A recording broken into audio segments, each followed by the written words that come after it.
Hello and welcome to episode 30 of the D Hoop University podcast. This is your host, Daryl Harris, also known as D Hoopster, and the time has come.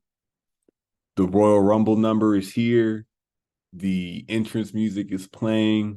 My name is flashing across the Titantron, folks. We're talking wrestling. Without further ado, let's get right into it.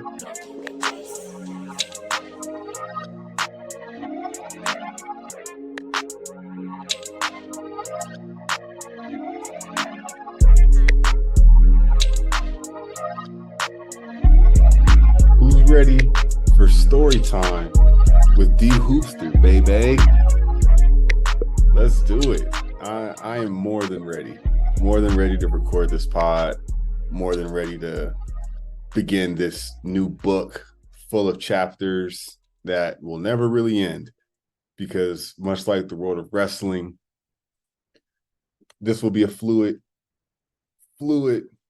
segment and intertwining of topics on this podcast. We are finally getting to my love of wrestling, which in the year of our Lord 2023 is on fire. The wrestling industry, the wrestling business, professional wrestlers themselves, everything is cooking. It's rolling on all cylinders. And I've been a lifelong fan. Backstory on me and my wrestling origins, which wasn't in the rundown, but I'm youngest of my generation, so I got all older brothers, sisters, siblings, cousins, everybody's older than me. But everybody knew Daryl likes wrestling. Daryl loves wrestling. Granny's going to let him stay up till 11 o'clock on Monday nights because he gets to watch Raw. On Fridays, he's watching SmackDown in the living room. Leave him alone. You don't get to use the TV for programming that's not wrestling on the days that Raw and SmackDown were on growing up in my granny's house. Everybody knew this. And they're all older than me, as I prefaced, so they know the deal. They know wrestling's scripted. They know wrestling's not real, air quotes, and they're protecting my little bubble of fandom still. I've got all the action figures. I've played all the video games. My video game history dates back to SmackDown Just Bring It, which might have came out in 02, 03, 01 maybe. And what's crazy is I remember going to JCPenney at the Carson Mall, which for some reason had the game. But when my granny was driving still, I remember her going to give me that first game. That was my introduction. That might have been on PS1. Who knows now? But since day one, folks, I've been a wrestling fan. And I hit the cool mark around middle school, where I was like, okay, I guess everybody's, banging on me for saying this is fake. I guess I should start getting into talking to girls or whatever else middle school nonsense is you're supposed to get into as a teenage boy. So we also have a long commute, so I'm gone for long hours of the day. I'm not home to watch wrestling as I used to be in elementary school, at basketball practice, or I'm at drama rehearsal, or, some other extracurricular. So I fall off from wrestling. I glossed right over how I found out Undertaker and Kane were the most frightening creatures that I had known to exist. That's another story I'll get to. But 2013 or so, I fall off of wrestling. But I start using I've already fallen off, but I start using the Bleacher Report app around that time. And around that time, I'm also already versed in the podcast. I've shared this story about my podcast history before as well, that I was already listening to First and 10, which grew to become First Take, when they had audio links on the ESPN website, and podcasting was an infant. And I was following sports in the car because we had 2, 3, sometimes 4 hours of daily commute, if not easily more. So I spent my time, listening to music in the back, and listening to podcasts. Using Bleacher Report, I see that there is a WWE tab again in the year 2013. And I'm starting to follow these notifications. And I said to myself, what is WWE doing here on this sports app with articles and reportings and rumors and power rankings and reviews? And I'm like, I haven't been gone that long. What's going on here? So first podcaster I was introduced was Solomon Sounds Off, Jason Solomon. He's a great guy, great podcaster. By all means, check out Solomon Sounds Off. He records very frequently, but that was my introduction on YouTube and online, listening to him talk about wrestling. And at the time, this guy CM Punk kind of set the world on fire because he smooth dipped, walked out of WWE right after Royal Rumble 2013, January, in what kickstarts the road to WrestleMania. Long story short, CM Punk's departure paves the way for what was known as the Yes Movement, and Daniel Bryan main events WrestleMania that year in one of the fairy tale endings of WrestleMania. It was WrestleMania 30, 2013, New Orleans. He defeated Randy Orton and Batista in the main event to become the new unified heavyweight champion, even though Batista came back from his Hollywood departure, joining Guardians of the Galaxy, won the Royal Rumble match, and was supposed to be beloved. Fans completely showered him with boos because he wasn't Daniel Bryan. So CM Punk's exit, who was another main event talent, for a host of other reasons. We'll get into CM Punk on the next episode, where we're talking wrestling at least. But this revolt happens because this guy dips and he goes on this hiatus. He doesn't show his face for years and years and years and years, but he records a podcast in the interim about why he left WWE. And that is what dragged me back into wrestling, because I was hearing it covered essentially with the fourth wall being broken in a way that was mind-boggling to me. I'm like, wait a second, what? All these guys understand who's supposed to win and who's supposed to lose, but there's behind the scenes workings of what gets somebody into that position and how it's somewhat up to them, somewhat up to the company in terms of how they're received and how that whole transaction and sequence plays out, whether or not it's successful or not, whether or not it's getting over with the fans. Terminology that you guys will all soon become familiar with if you just keep listening to the pod. But the impetus for this podcast was that, and of course, it goes back to basketball. So that's the reason that I'm doing this pod right now by myself, because this is the teaser. This is the warm-up, the appetizer, if you will, for wrestling being a mainstay on this podcast. It had to come back to basketball somehow, because that's the common thread that we have on this listening experience, is that we're all fans of basketball. If not, we just want to listen to good conversation. That's what we try to provide on this podcast. And let's look at the Oklahoma City Big Three.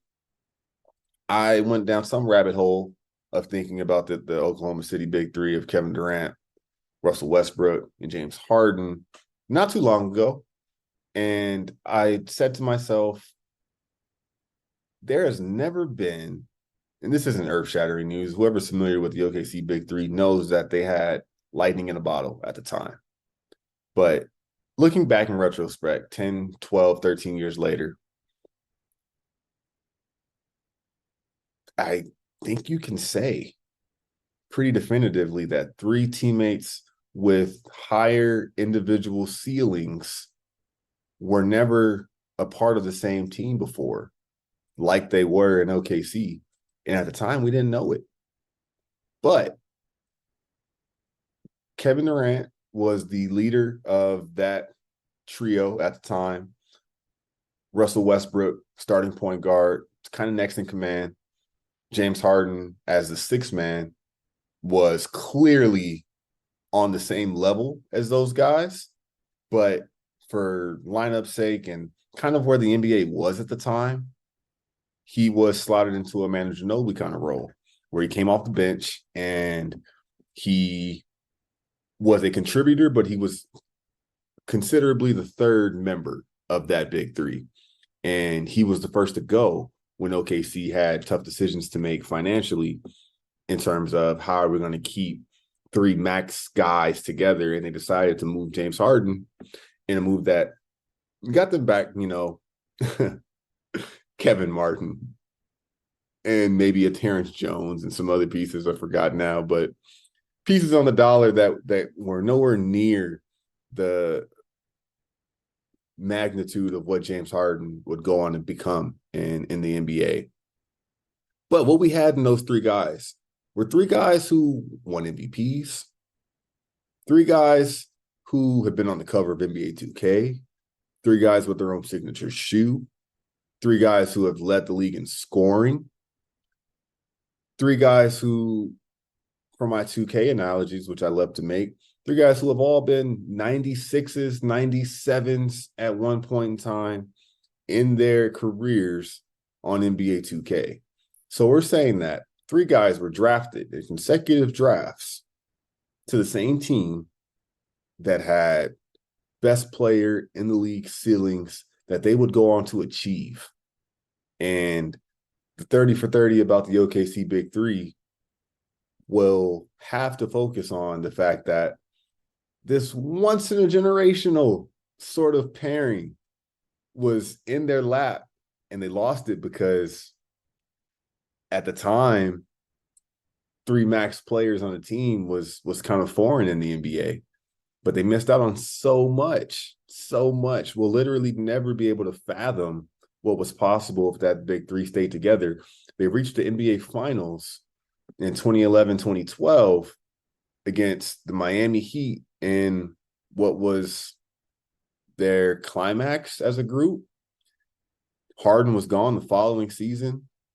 KD and Westbrook held it together for a couple of years, led the Western Conference a couple of years, were knocking on the door of a championship, up 3-1 over the Golden State Warriors before they ever had won a title. Lost that 3-1 lead. Kevin Durant jumped ship from the Thunder to the team that just defeated them, leaving his guy Westbrook high and dry the following year. Kevin Durant does go on to reach his new heights of back-to-back championships and finals MVPs and daggers on the biggest stage of them all, and those legacy-defining moments that he has that his counterparts have never been able to accomplish. They have never gotten to that peak that Kevin Durant did of the NBA Finals and being victorious on that stage. But it was magic. It was special. And I made the comparison that the Shield in WWE were essentially the Oklahoma City Big Three in 2011, 2012. And they too had a path that was one of a kind, trailblazing, shook up the industry when they were introduced. And after they dissolved, the three of them are currently, if there was a three-person version of Mount Rushmore for wrestling, I think that they'd be a deserving face of that monument.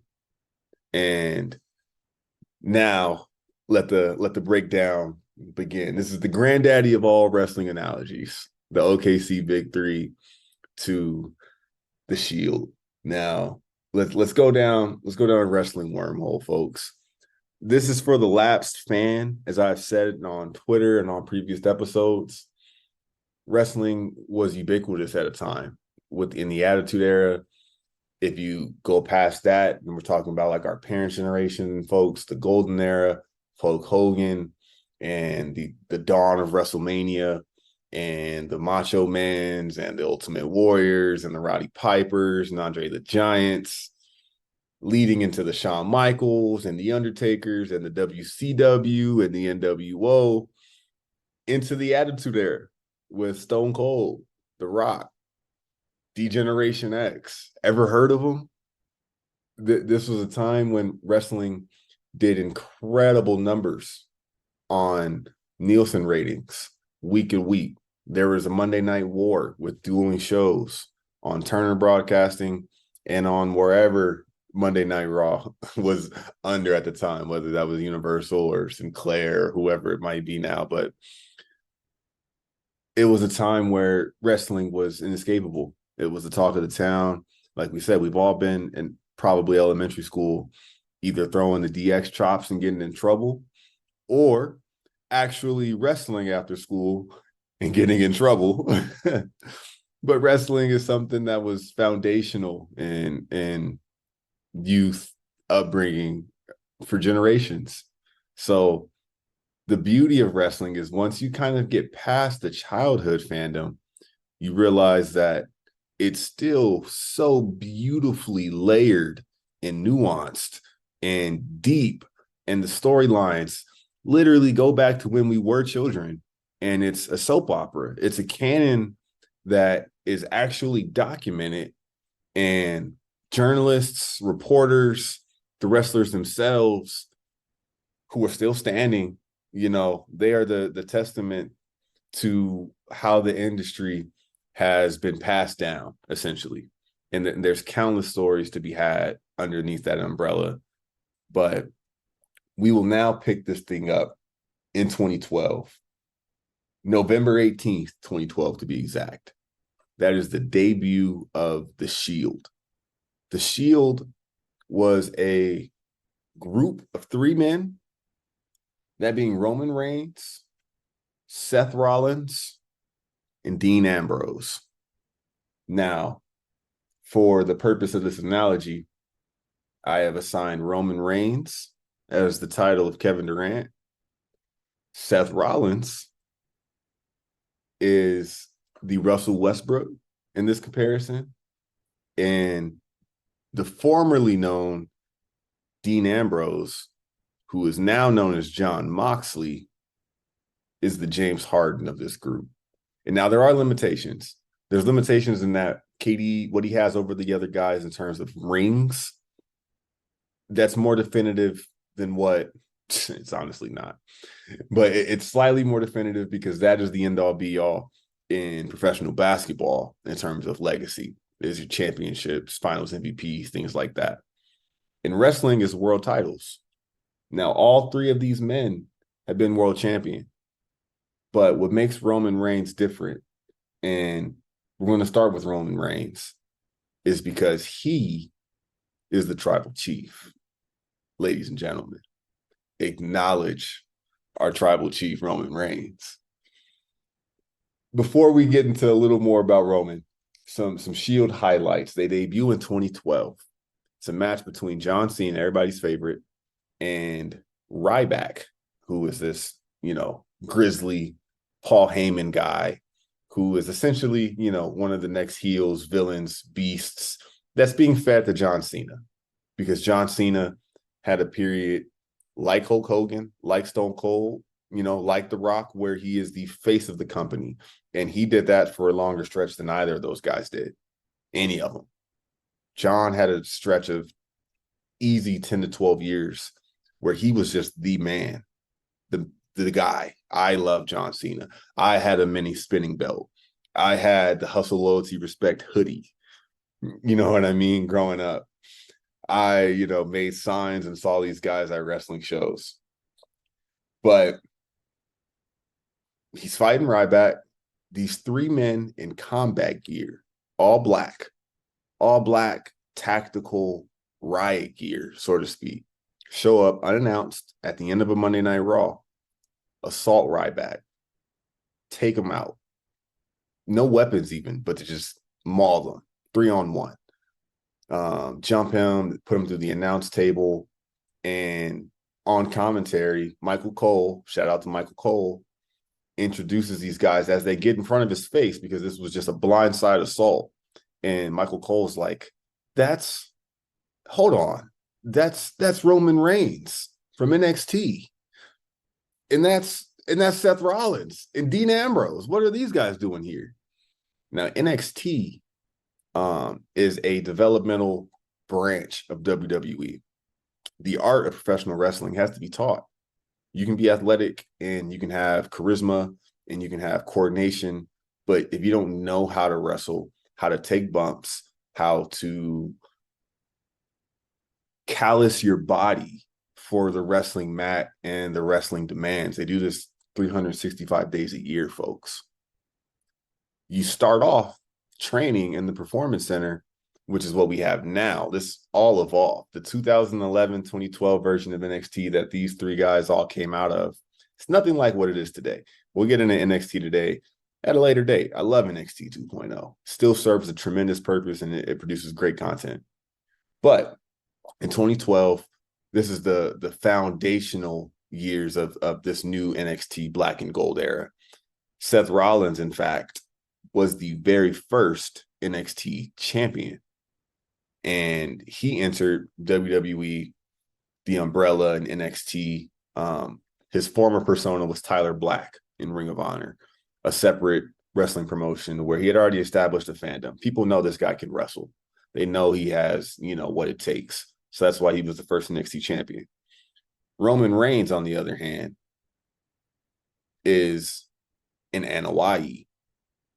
That, ladies and gentlemen, is the Samoan bloodline dynasty that has been in wrestling since the 70s. And even before that, starting with the Wild Samoans, this is the bloodline that encompasses Dwayne Johnson, The Rock, his dad, Rocky Johnson, his, Samoan, American Samoa counterparts, Pacific Islanders, the lineage of Yokozunas and Umagas and Rikishis and countless guys, like I said, through the 80s, 90s, 2000s.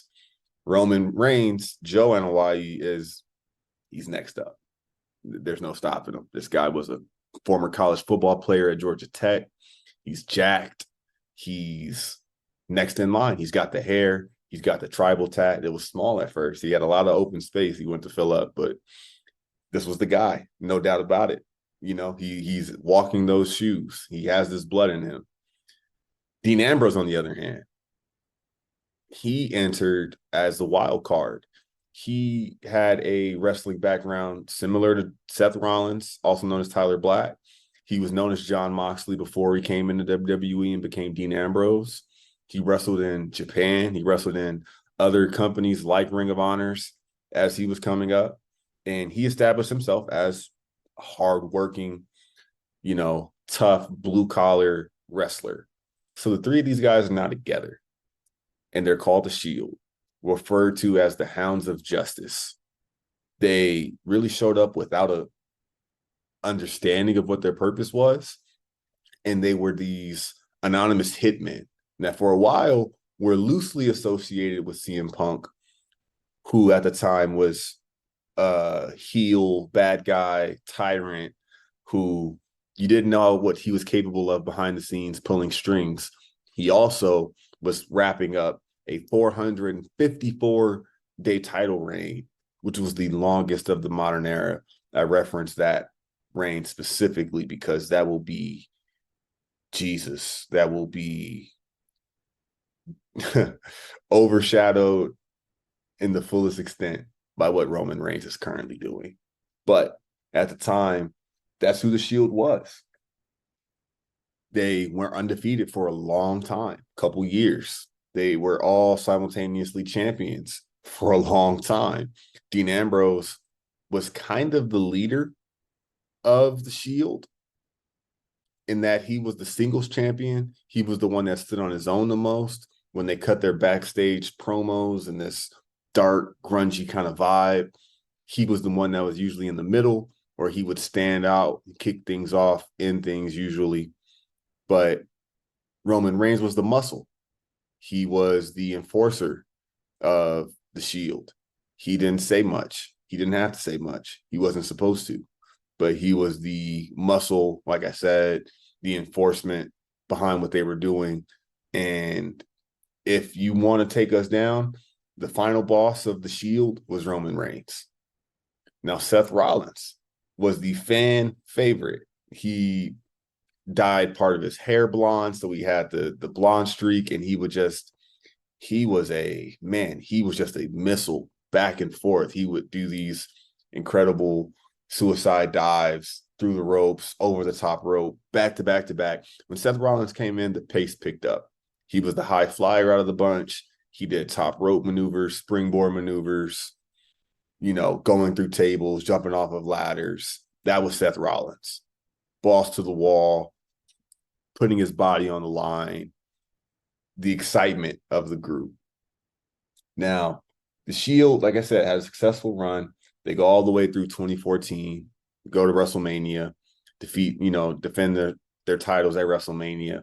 They leave WrestleMania that year, and they enter a feud with the reformed Evolution, because remember I mentioned Batista came back 2013 rather, and had a failed push. He was meant to become the next champion, meant to main event WrestleMania. The fans said, nope, we're not having that. We want Daniel Bryan. So after WrestleMania, when Bryan beat Randy Orton and Batista, they said, well, hey, let's repair Randy Orton, Batista, and Triple H, who was also an on-screen figure still at the time. He was the authority figure, the kind of new Vince McMahon, who was the general manager. Him and his wife, Stephanie, were rigging whoever the top babyface was and stacking the deck against them. So after Mania came and went, Evolution reformed, and the Shield took on Evolution. Evolution was a dominant faction in the 2000s. So this was sort of a, Jordan stepping across the field to go against, Kobe for the couple of years they shared the league together, where it's like, look at this. We're getting these guys against each other. This is pretty darn cool. We didn't know that would be the last feud for the Shield.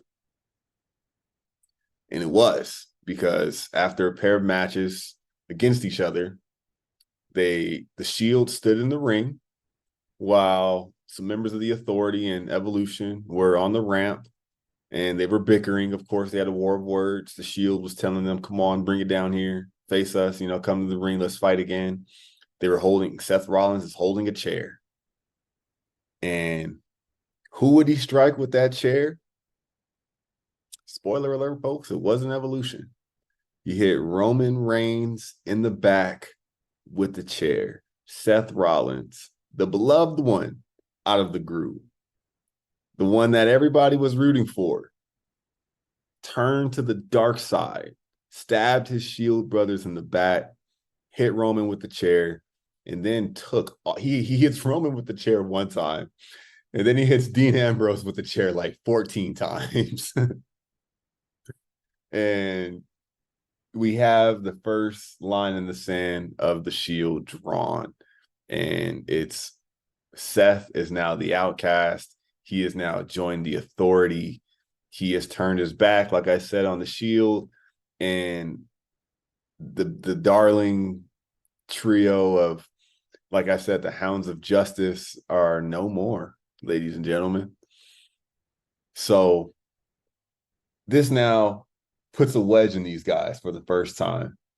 And the next month, Seth goes on to capture Money in the Bank, which is a ladder match stipulation where you win this match, you win this briefcase that's just good for 365 days for an impromptu title opportunity. Remember that. So the Shield breakup. Remember, Roman Reigns was always supposed to be the guy. He's the Anoa'i, the next generation of Anoa'i's walking. He also has cousins in the WWE at this time, Jimmy and Jay, the Usos. They are a tag team that have also been tearing it up on their own. They have not been linked in any way outside of the fact that, they were two main roster. They shared the main roster together and occasionally had matches together, but we didn't enter this on camera reality of them being family, and we wouldn't do that for years to come. Roman enters Royal Rumble 2014 with all the momentum behind him in terms of what the company wants. The year prior to this, 2013, when the Shield was still intact, Roman Reigns set a record for eliminations in the Royal Rumble, and the crowd was in love with this guy. This was before he ever talked for himself. This was before the Shield broke up. This is before he was a singles competitor, but that's the way things go in wrestling. Fans are fickle. They like things and want things when they want them. They don't want to be told what to want and enjoy. So the following year, the machines behind Roman Reigns, Royal Rumble comes. It's supposed to be his moment. They book him in what was a very lackluster way to win the Rumble, I will say. But they book him to win the Rumble. 12 months ago, the fans loved this guy. 12 months later, not only is he getting booed after winning the Royal Rumble, he's getting booed after winning the Royal Rumble with his cousin, Dwayne "The Rock" Johnson, next to him, raising his hand in the air. And there's this iconic capture of The Rock in the ring holding Roman's arm up, and you see his face puzzled. He's like, what the hell is going on? Why are they booing this guy out the ring? Why are they booing me? What's happening? And that's the case in point of wrestling fans having to control the narrative and, let their opinions be heard. They didn't want Roman to win like that. At the time, they still liked Daniel Bryan. They still liked other guys that, they used to like Roman organically, and now he was on his own and sort of struggling because he was the one that held on to all of the pieces of the Shield. He kept the music, he kept the entrance, except now we're giving him a microphone and he's saying cookie cutter lines and he's beating everybody. That gets old. That gets old very quickly. They were bigger fans of Ambrose while he was on his own because he had to fight adversity still. He was still beloved while being pushed down by the powers that be. So, doesn't matter. Roman's the guy they want to be the guy. So he gets the main event moment by winning the Rumble. He will now face Brock Lesnar, ladies and gentlemen, at WrestleMania 31 at Levi Stadium, San Francisco. Now, this match was just getting killed leading up to it for the push, the final push going into WrestleMania for these guys. They had these guys, Roman Reigns and Brock Lesnar, two guys who were 6'3", 6'4", 250, 60 pounds of jacked muscle and, old school wrestling bodies. They had these guys do a tug of war over the belt. And that was the last image you saw before WrestleMania. So rightfully so, fans were not happy to get this. Now, Sunday night rolls around, WrestleMania, Levi Stadium. Brock Lesnar and Roman Reigns steal the damn show. They go out there and give everybody what everybody loves, two big-ass guys going out there and really colliding. Just a real clash of titans. Brock Lesnar makes himself bleed the hard way. He's whooping Roman's ass. He has this iconic line where he's just giving him German suplex after German suplex, throwing this guy back and forth. He looks at the camera during the match and says, "Suplex City, bitch." And the dawn of Suplex City, which is a reference that Brock Lesnar held on to for a very long time. It ran its full course and it was worth it. But that moment was birthed in that match. So the two of these guys are having a slobber knocker. Shout out to Jim Ross, good old JR. Moment happens where they're both down in the middle of the ring. Championship's on the line. Guess whose music hits? Middle of the match. Seth freaking Rollins. Because remember, he won the Money in the Bank briefcase. So he won this briefcase, mind you, about 9-10 months prior. So he's been holding this briefcase with these black gloves and these, black tights that he wore, just saying, hey, it's only a matter of time before I get my hands on the WWE Championship.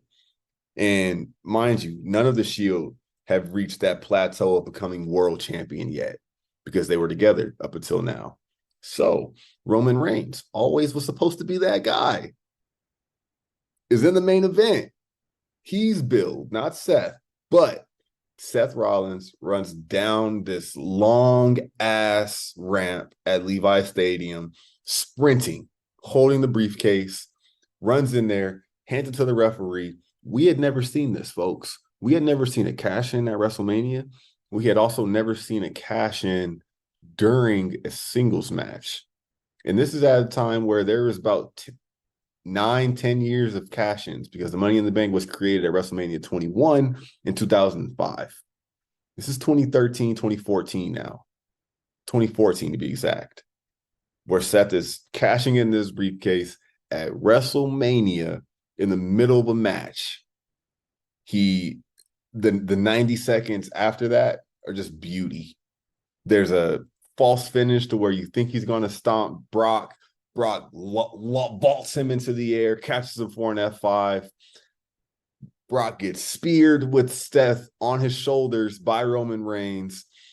Seth falls. He runs, bounces off the ropes, curb stop to Roman Reigns, pins Roman Reigns. 1, 2, 3, bell rings. Ladies and gentlemen, Seth Rollins is your new WWE champion. He takes the belt, sprints his ass back up that long ramp, swings it over his head iconically while the legend Michael Cole is on commentary and says, Seth Rollins, with the heist of the century, is our new WWE champion. Pyro's going off. Incredible moment. So Seth Rollins, the first NXT champion, becomes the first member of the Shield to become world champion. And what was a plot twist to everybody involved. Now, we knew he had the briefcase, but nobody thought that the brass and the writers behind WWE were going to have the balls to script this guy cashing in during WrestleMania and during what was supposed to be Roman Reigns' moment. So now we have this pretty beautiful, situation where Seth is a heel. He's a bad guy. He's got these two henchmen, Joey Mercury and Jamie Noble, and they do all of his lickings. You know what I mean? He's just this evil guy, evil laugh. Ha Roman. Ha Dean. I got the champ. You guys kiss my ass, so to speak. Now, everything's going good. Eventually, Seth Rollins tears his ACL. This is the reality of wrestling. Injuries are a real thing. These are real athletes. The stunts that they're doing in the ring, real. The risks they're taking, real. Outcomes, planning, promos, all of this is scripted. I get it. But this is why I love wrestling, because the art form of it, the athleticism required, the risk-taking, the need to put yourself on the line to entertain these fans that have paid their hard-earned money to come see you and packed out this arena. That's the beauty of wrestling. That's the sacrifice behind it. And real things happen. So Seth tore his ACL. We don't have a champion now. Championship goes up for grabs. WWE does a tournament for it. That tournament concludes at SummerSlam of that same year. Survivor Series of that same year. Who's in the final? Roman Reigns and Dean Ambrose. I almost forgot that final was Roman and Dean, but it was. It was Roman and Dean Ambrose. So like we said, guys, the Shield was their moneymaker for some years. And all signs were pointing to these three guys are going to be the faces of our company. We just have to play our cards right. Similar to how OKC had this three of, oh my God, these are all world players. I can't believe we have these three guys all together. Our ceiling is championship or bust.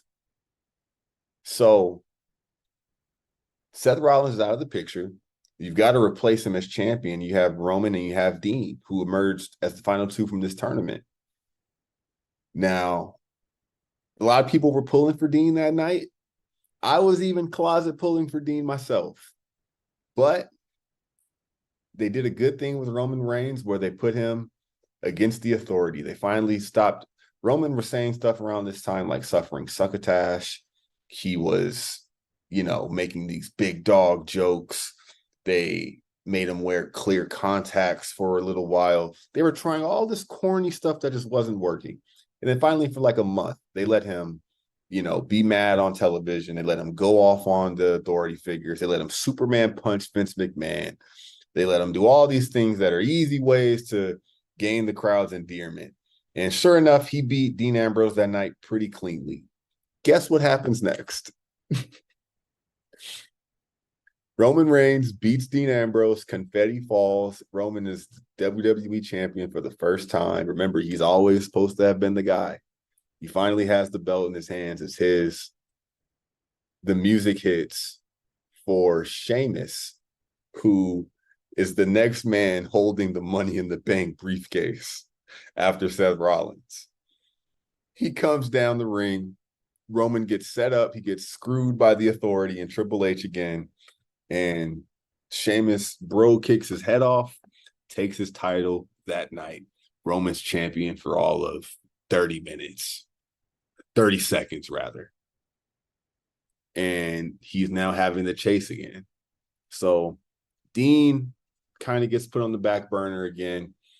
And Roman is now chasing to get his title back again. Fast forward a couple months later, he wins the title. He beats Sheamus for it on Raw. So now he's this crowned champion again. Now he's a 2-time champion in just a matter of a month. The month after that, the Royal Rumble. We're back to this fateful stage where Roman is loved when he's still in the Shield.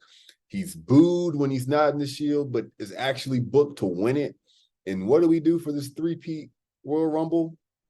We make Roman Reigns put his championship on the line in the 30-man Royal Rumble match. This is something that has never been successfully done, clearly. And also, he had to enter that match number 1. So, of course, he doesn't win it. Guess who does? The returning Triple H with his last reign as WWE champion. He wins the belt that night at the Royal Rumble. He was the 30th entrant.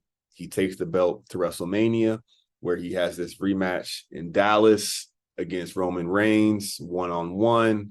Roman Reigns goes over Triple H at WrestleMania at AT&T Stadium with 80,000, 100,000 fans. He is now a 3-time WWE champion. And he's carrying the brand forward again. Kind of, and that match, that main event went over to, let's just say, mixed reviews for that. It was predictable. We all knew that Roman was going to be the champion again. So he was. It's 2015 now. Now, remember our dear friend Seth Rollins, who tore his ACL about 1 calendar year before this? Well, our guy Seth Rollins is back. He's back. It's about June of 2015. He makes his surprise return at the end of a pay-per-view. And, oh, man, he's wearing a shirt that says redesign, rebuild, reconquer, or something like that. And he had the roar of the crowd behind him. They hated him when he left because he was a bad guy. Real adversity happens. Came back from the injury, picks the belt up, and he's like, this is mine. Everybody's like, yeah, we want Seth back. Screw Roman. We're tired of Roman already. Seth is back. Let's go. Except Seth didn't accept the fan favorite role. He still was kind of ambiguous, and he was still a bad guy. But folks weren't in love with Roman, so they were like, we don't care. So it is now Money in the Bank 2015. Guess who wins the Money in the Bank ladder match on this night?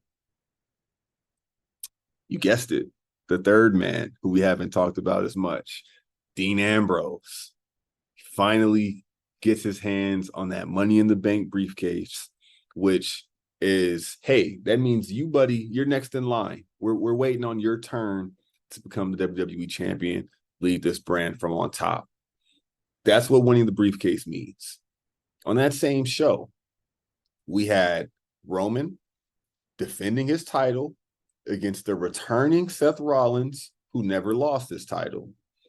This is Roman, who's held the belt since WrestleMania, 3-time WWE champion Roman Reigns, that is, who's already lapped his Shield brethren in less than 6 months in terms of title reigns. And like I said, folks, Roman was always supposed to be the guy. He was supposed to be the leader. Now, another dose of reality into wrestling. Roman Reigns was due to go away because our guy failed the drug test. Now, it wasn't steroids in the traditional sense, but a little more backstory on Roman Reigns. Roman Reigns also has leukemia. He stopped playing college football because of his real battles with cancer and with leukemia and his real limitations athletically. Or so it seemed at that time. So Roman fails this drug test for whatever reason, but everybody knows that Roman has this real life medical condition. So we're not, prior times if somebody were to test negative and have to get popped at a time where they're getting suspended as the champion, that came with real bad repercussions, real bad, sour taste in the mouth of the fans, because it's kind of like, hey, you cheated the game. It's like steroid eras in baseball. Barry Bonds, just could never get a fair shake after that. But this happens to Roman. He fails the drug test for whatever reason, and we know that he's probably going on a little hiatus. Didn't mean that he had to lose, but Seth Rollins pins Roman Reigns in the main event of Money in the Bank 2015 clean and becomes the new WWE heavyweight champion again. Second time for Seth Rollins. It's a triumphant return of this injury arc where he made it back to the mountaintop. He wins the belt. Ref hands him the belt. He smacks his right knee, looking at the audience, and he's like, I'm back, baby. Let's go. Guess what happens? Dean Ambrose's music hits. Dean Ambrose, the third man of the Shield, 2 years after the Shield, or only a year and some change fully after the Shield dissolved. Dean Ambrose comes out, and remember I told you that Seth hit Dean with that chair about 15 times? The bad blood after the Shield breakup was between Seth and Dean Ambrose. It wasn't between Roman and the other guys. Roman went on to become the guy. So now Seth wins. Remember I told you he didn't embrace the fan favorite role because he wasn't supposed to be that role yet. He won, and they were booking Dean Ambrose, who came down the ring, cashed in his Money in the Bank briefcase, pinned Seth Rollins the same way Roman lost his belt right after winning it.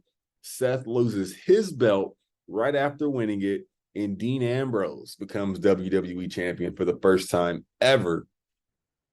And on this one night, ladies and gentlemen, Money in the Bank 2015, all 3 members of the Shield were at one time WWE champion. Very poetic, very long-term story booking, a great ending to that pay-per-view. Wonderful story told, years and years of story and booking in real life, all stirred together to create that moment. And Dean is now on top. Like everybody had wanted for Dean at that time, because Dean's always just been the no frills guy. I'm not going to go jump off all the ropes. I'm not going to, put on all these flashy colors. I'm going to wear a tank top and I'm coming down there to fight. So Dean's now the guy. He gets his run with the belt 2015, and a brand split ensues. They kind of separate these guys a little bit, and Dean never reaches the individual highs that Seth Rollins hits on the other brand, and that Roman Reigns is a lock for, because he will always be presented that way, because that's the company's mission. Roman Reigns, without fighting for the championship, he goes on, like I said, he main evented WrestleMania 31 against Brock, where Seth cashed in. He main evented 32 against Triple H, won the belt. Guess what? The following year, he was in the main event again, and it wasn't even for the title. He was the second person to defeat Undertaker at WrestleMania. Another mixed opinion decision, but a decision that did great things for Roman Reigns, because the Undertaker was reaching the end of his career. At the end of that match, he took his jacket, he took his hat and his gloves, and he left it in the middle of the ring. And it was what we were all left with to believe was the last time we were going to see the Undertaker wrestle. The next night on Raw, the Roman Reigns walks out showered with booze, incredible heat. And he says one sentence. He says, "This is my yard now." Drops the mic. Everybody's killing this guy. They hated it, but it was great. It was great stuff for Roman. He finally kind of hit a point where he was in gear. He was in gear. And I'm sure that there was another title run for him soon after. I'm going to fast forward because those were the highlights of the Shield and the three of those guys run while they were still together in WWE. Now, mentioned how Dean Ambrose struggled to find himself. Dean Ambrose eventually had a depressive state in WWE. He wasn't happy. He wasn't happy with his placement, his positioning, his booking, his direction. His ideas weren't being received. And he says, "All right, guys, well, screw this, man. I think I'm done here. I honestly think I'm done here." And, you know, the internet wrestling community is aware of contractual things. And we know that, all right, Dean's contract is up. By all accounts, he's done. We're not going to see any more Dean Ambrose on WWE TV. And this is at a time where he's, been a fixture for 6 or 7 years. So that was, shaky territory where it was, wow, all right, this thing's really evolved. What a time, man. It's never coming back, in terms of the Shield. And that's why I give him the James Harden comparison, because James Harden was the first person out of OKC. When push came to shove, they made a move where they got rid of Harden, and Harden went on to find himself elsewhere and reach even greater ceilings, foreshadowing about Dean Ambrose, who we now know and refer to and love as Jon Moxley. So we're getting back into Mox in just a little bit. But sticking with Roman, because we're going to kind of tie up why this analogy sticks. And it's going to serve as my introduction of where the current wrestling landscape is. Then we're going to call it a day on this pod. But I gave Roman the KD comparisons because if you guys haven't been able to follow me now, Roman was the guy. He was the one who was meant for the main event spot, meant to be champion, meant to bring the company forward. However, it wasn't working. It just wasn't working organically.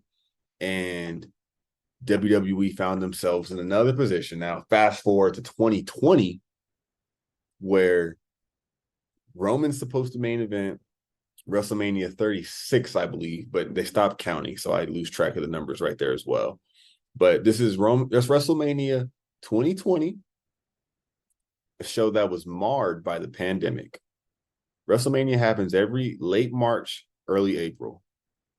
Guess when the pandemic hit? It hit a week before WrestleMania in Tampa that year. Roman was scheduled to defend. Actually, Roman was not the champion. He was going to face Goldberg, who just returned to WWE. Goldberg from WCW fame, Battle of the Spears. He was going to face Goldberg in the main event of WrestleMania. This is a note in history from our wrestling fans who are listening that nobody brings back up. Nobody ever does.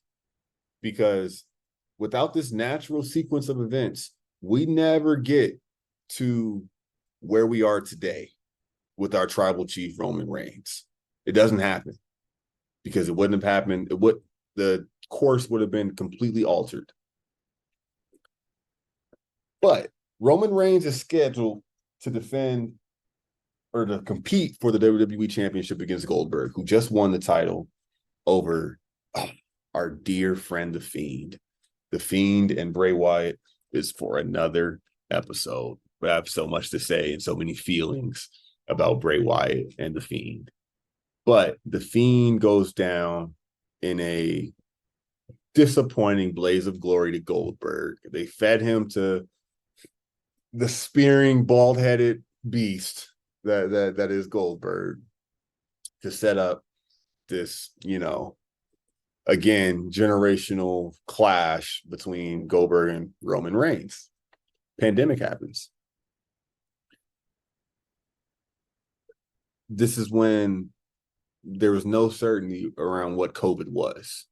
And folks had no choice but to go home and be with their families because folks was out here dying and we didn't get it yet.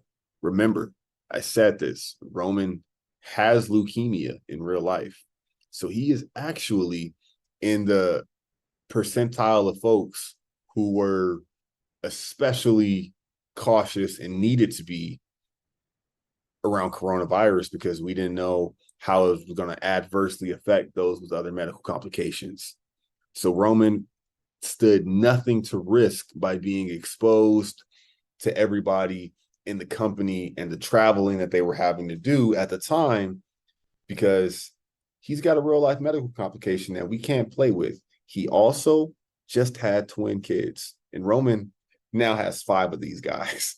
Roman's got 5 kids, but he just had twins before WrestleMania that year when the pandemic started. And for him, it was a no-brainer that, hey, WrestleMania is next week. I know I can't do it. I got to go home. I got to protect my health. I got to be there for my newborns. I got to be there for my wife who just delivered. And we have no idea what the future holds right now. So Roman pulls out of this main event for WrestleMania. That WrestleMania goes on to be one of the most bizarre of all time. Probably the most bizarre of all time. It's held in a studio in an empty warehouse in Connecticut, where they reset whatever that main event was supposed to be. Somebody else ends up winning the title. Title ends up going to Braun Strowman, this big guy. The pandemic era changed wrestling. Wrestling was one of the only forms of sports, of entertainment, of television that powered right through the pandemic. Didn't take a day off. Didn't take an episode off of content. It took them a month or so to kind of find their groove. That's for sure. It was very cringy stuff happening for a little bit. But once they figured out that they could simulate noise, they could simulate the appearance of fans, they could keep this thing going. They figured out how to. And the ball kept rolling with WWE.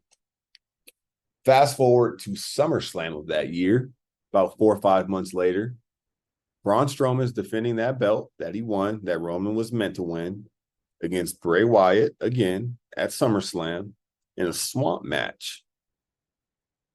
This swamp match goes to a no contest because guess who showed up?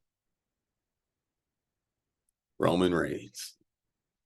About 4 or 5 months into the pandemic, we see Roman for the first time. Had no idea when we were going to see Roman again because, like I said, this pandemic had reached no version of certainty. It wouldn't for years until after it happened.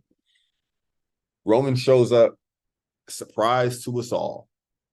Mind you, at this time, WWE, they figured out what they were doing. They were airing shows remotely in one building. There was contact tracing and there was daily testing and there was all of these things to at least set up some kind of border and parameters behind how they were operating and keeping people safe. Roman was now confident that this was going to work. He comes back, breaks up this championship match. The show ends with no result.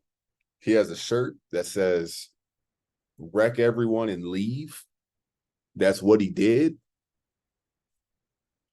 The next week, they announced that there's going to be a triple threat match for the title with Bray, Braun, and Roman, because we need a champion. We need a winner. Roman just came and messed up all of our plans. Roman wins that triple threat match. He wrecks these two guys, pins them, and he leaves. He has the championship. The next time we see Roman Reigns on television, on Friday Night SmackDown, we see Roman. He says a little something quickly into the microphone. The microphone pans out, and you see this man, Paul Heyman. Paul Heyman is a lifer in this industry as well. Founder of ECW and promoter of ECW. He introduced Brock Lesnar as the next big thing in the early 2000s. He managed CM Punk when he went on to have his record-breaking reign of 454 days. He went to manage Brock Lesnar when he beat The Undertaker for the very first time at WrestleMania. Paul Heyman is a harbinger of things to come. So when we saw Paul Heyman next to Roman Reigns, the wrestling world collectively dropped their jaw. It was, oh boy, what do we have here? Needless to say, folks, that title reign that started in the fall of 2020 at Payback, checks watch, is still going to this damn day. Folks, we're talking about the first 6 months of the pandemic when Roman captured that title. Roman has successfully defended that championship at 3 consecutive WrestleManias since. It's unheard of. It's unfathomable, the run that he is on. Just this past May, he surpassed the 1,000 days as champion. I mentioned the CM Punk record-breaking run from 2011 to 2012 in what was known as the Summer of Punk, in what is my personal favorite match of all time that started that feud. Money in the Bank 2011, John Cena versus CM Punk. Punk wins the title. He walks out, comes back months later, wins this title again, holds it for a year and about 2-3 months.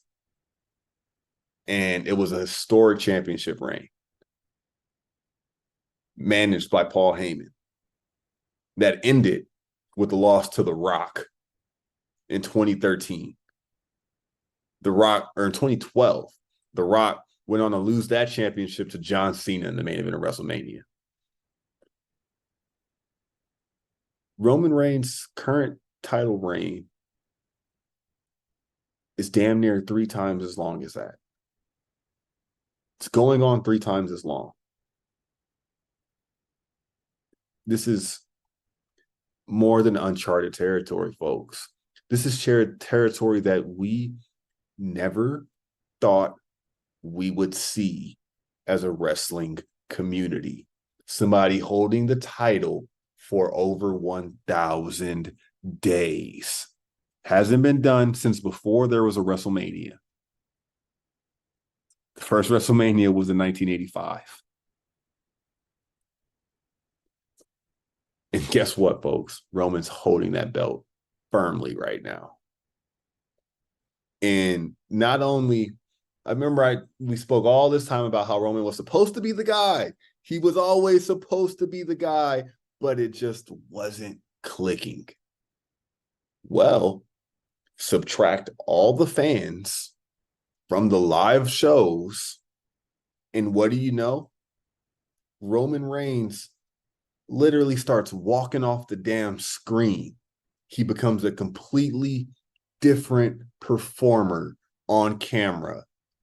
It's as if John Cena said this perfectly. I'd hate to try and steal these words and pass them off his mind. But he said that in that pandemic era, we realized, and John knows his acting, he said, we realized that Roman Reigns is meant for film. He's a performer that's meant for the big screen. Now, the live television screen is a completely different beast that he has now learned to conquer as well. But it was that year plus stretch where he was getting that title reign off the ground, where there was no fans in the building, and they told this family-oriented storyline with him and his cousins, the Usos, and the formation of the bloodline that has absolutely transcended wrestling right now and has brought the company to new heights financially. It has pushed the borders globally. It is pushing the bar digitally, shattering numbers that previously stood for the company in terms of benchmarks and how successful they could be. Roman's blown this game open. It's insane, folks. I finally had to, describe this in all this proper context. I gave him a shout out on the last episode with Terrell. I said, shout out to the Tribal Chief, because it's ridiculous, folks. And we're going to get into some of the peaks and the highs of the Bloodline storyline when I get Quest on here, because it has given us, oh my Lord, it has given us the best stories I've ever seen told in wrestling. I've been watching since I was 5. And we're getting, in my opinion, bar none, the best stuff I've ever been treated to without the benefit of hindsight and nostalgia. It's insane. It's completely objective. I'm not making this up. I'm not capping. I am conveying this to the lapsed fan, that what Roman has done in the past 3 years in one consecutive title reign that hasn't ended is unlike anything you've fathomed for the world of wrestling. I've seen this man during this run at SummerSlam 2021 against John Cena. Guess what? That same reign's still happening. He did. Oh, there's so much to it, folks. They have ended shows in Montreal, in Saudi Arabia, in the UK, all over the United States, in just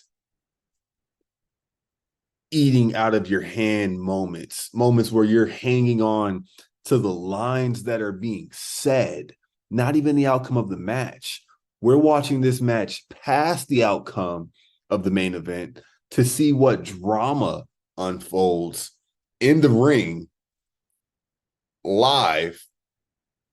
And that's all we can literally, it's the bee's knees right now. It's insane, folks. And what Roman's done in this title reign is it's elevated the title so much. 2 years into it, he unified the titles. One title wasn't enough. He had to go beat Brock Lesnar again, take the other top belt in the company, hold them both hostage for another year until the darling Cody Rhodes makes his return. And he gets this moment at WrestleMania in Hollywood this past year where everybody's rooting for Cody. Everybody wants him to beat Roman. And guess what happens? The bloodline came out on top. And Roman won again. And everybody's stomachs just dropped when Roman came out victorious again. And this thing has so much life. It has so much legs and runway ahead of it still, that we just all have to enjoy being on the ride. It's incredible. But like I said, he took both titles, held them all hostage. Nobody has beaten him. Except there's one guy Roman hasn't beaten. Venture to guess who that guy is? Seth freaking Rollins. To this day, Roman Reigns has never beaten Seth Rollins one-on-one. And they did something very, very intelligent, and it was nicely done and executed, Royal Rumble of 2022 in San Antonio, Roman Reigns faced off against Seth Rollins. Now we're coming back to Seth Rollins now. Seth always had a connection with the audience. He was always either loved or booed because he was a bad guy, or somewhere in between. But we're always enjoying Seth on our television screens, whether it's as a good guy or a bad guy. We're here for Seth Rollins content, however it comes. So he becomes a little bit of a madman during this pandemic era. He becomes the Monday Night Messiah. The Messiah was, he believed in himself versus the world. It's kind of comparisons to the Joker in the DC universe of this guy who's almost gone mad in his evil thinking and, origin story, but he's not wrong. And Roman and Seth face each other in the main event of Royal Rumble 2022, but Roman can't beat Seth. He can't pin Seth. He eventually loses his cool, starts teeing off on him with a chair, I believe, disqualifies. You hold on to the title when you lose by disqualification in wrestling. So Roman Reigns kind of snapped in that match. Couldn't beat Seth, got himself disqualified. It never had a proper conclusion. But I love that untied thread right there because it kept going. The fact that Seth is the only man walking the planet that can say, hey, Roman's taking everybody out, except me. And if you recall, when Seth came back from that ACL injury and he pinned Roman Reigns and he slapped his knee and he took his title from him the last time, he's got these two marquee victories over Roman. And in Roman's dominance over the past 3 years, like I said, he goes on to unify the titles. The fans want more. There's 2 shows. Roman's on SmackDown on Friday nights on Fox, national television every week. Last week, they did a 35-minute segment to open the show on SmackDown with no wrestling. It was a bloodline drama segment promo for 36 minutes.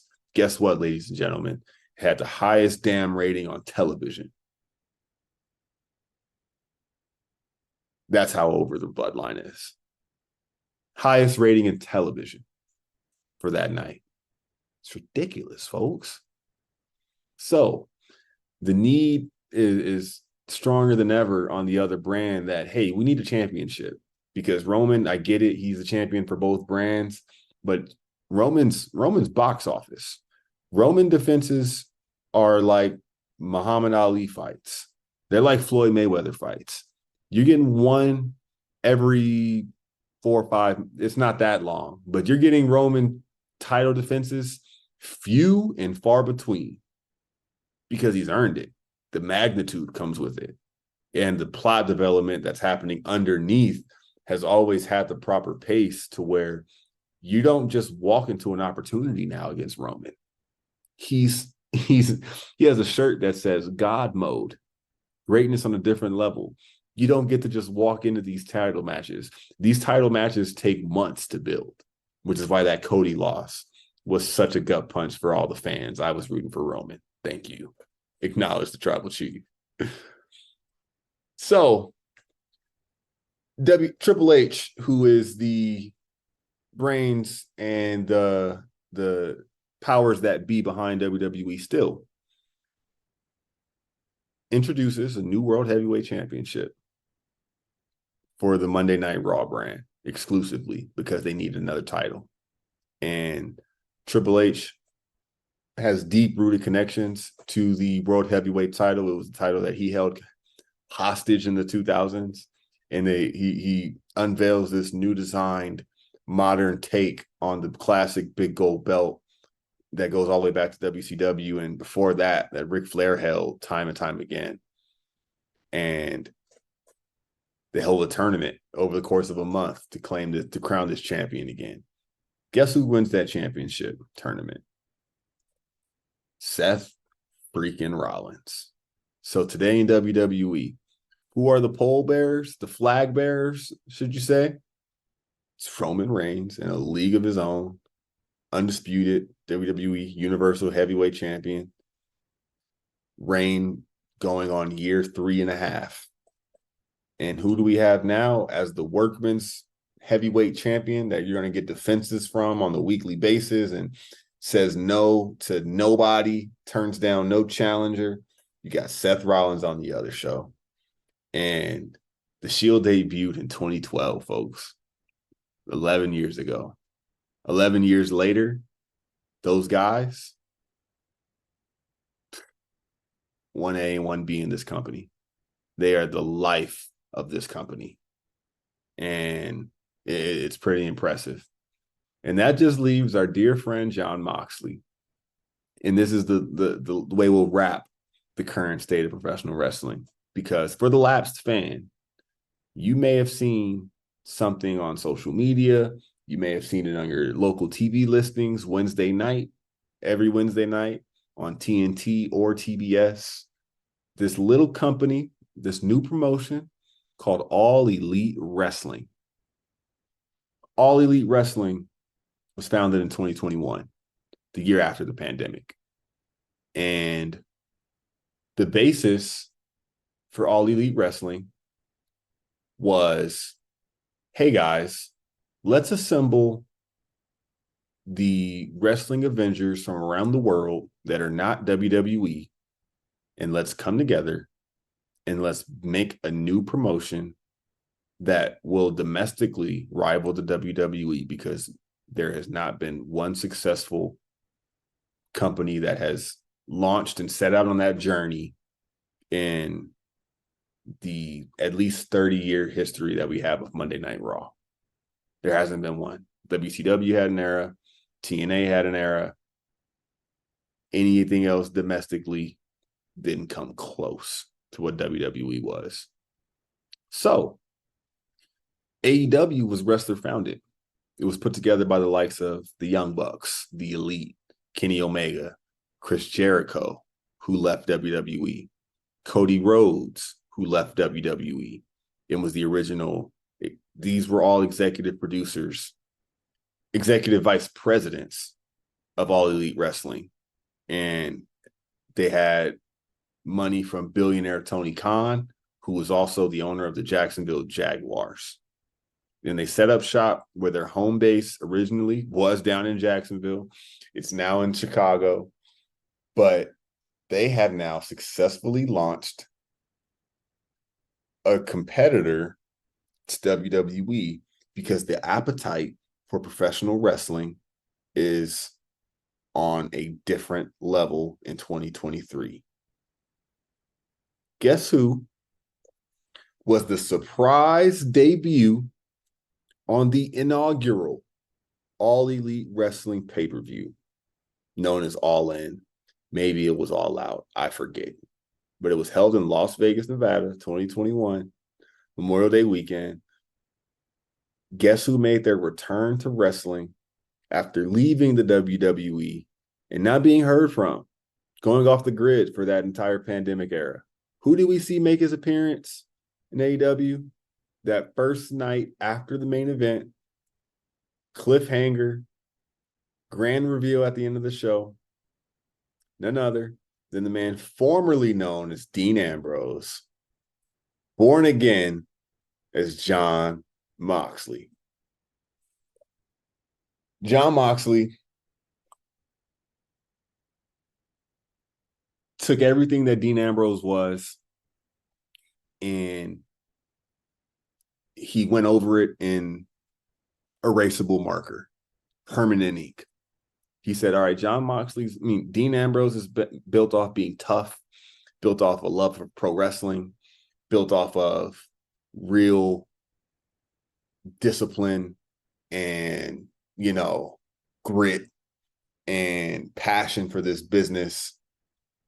Let's turn that up to 150, because Jon Moxley is just an ultimate badass in a world of, gimmick wrestling and We've seen every personality there is to see.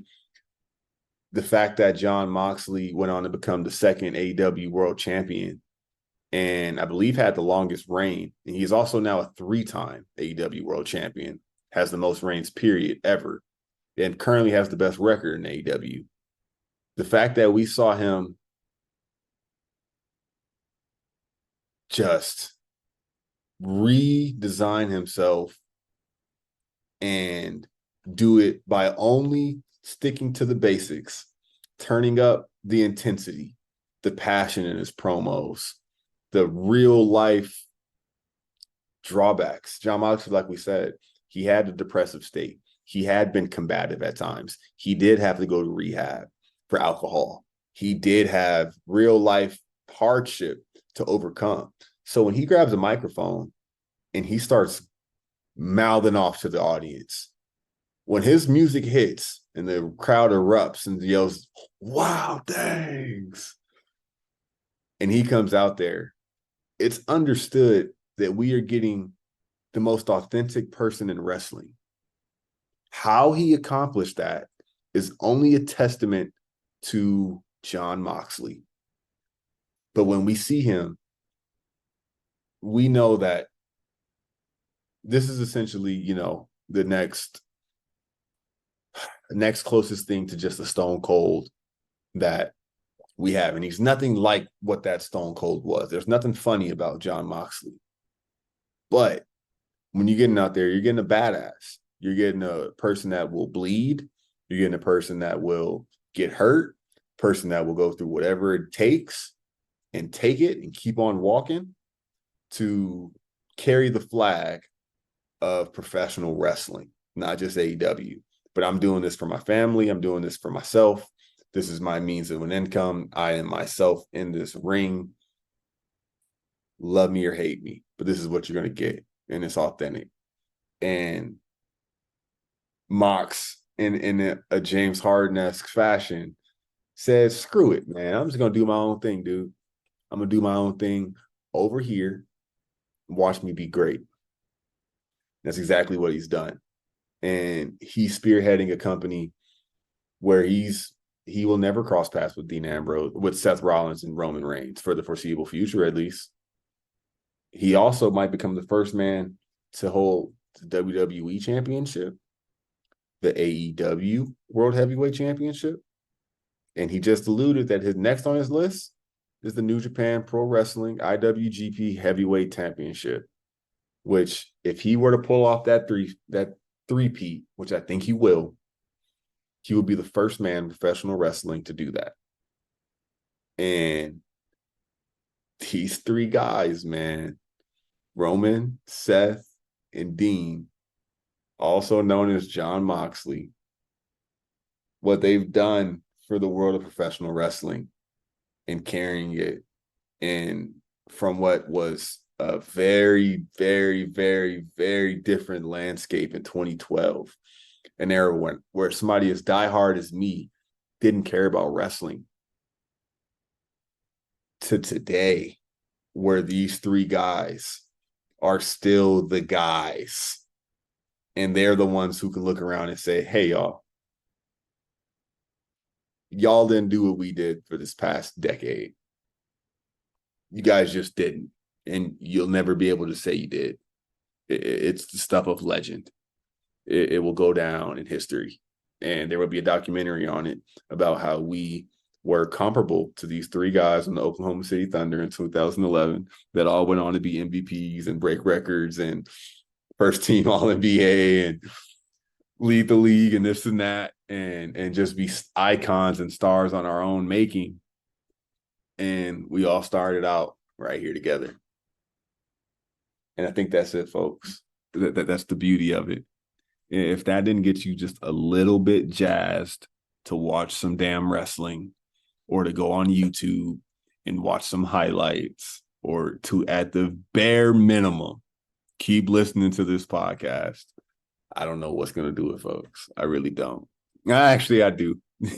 You watch that reaction in Montreal for Sami Zayn and tell me that you're not a fan of wrestling. Watch Jey Uso storm his brother and fake kick his brother out before kicking Roman Reigns in the face and tell me that you're not entertained. It's impossible, guys. We love wrestling. Wrestling's great. Shout out to Cheap Heat. Shout out to all the podcasters who have held me down and influenced me along the way and just kept up my interest in wrestling when I didn't have time to record these shows every week and stay up to date. But it happened all for a reason, folks. And that's without question. And I've got a Monday Night Raw to get to and digest. So I'm going to get off of here. But it's been fun. It's been real. Oh, man, we did this whole podcast without mentioning L.A. Knight. Yeah. But we will soon enough. Till next time, folks.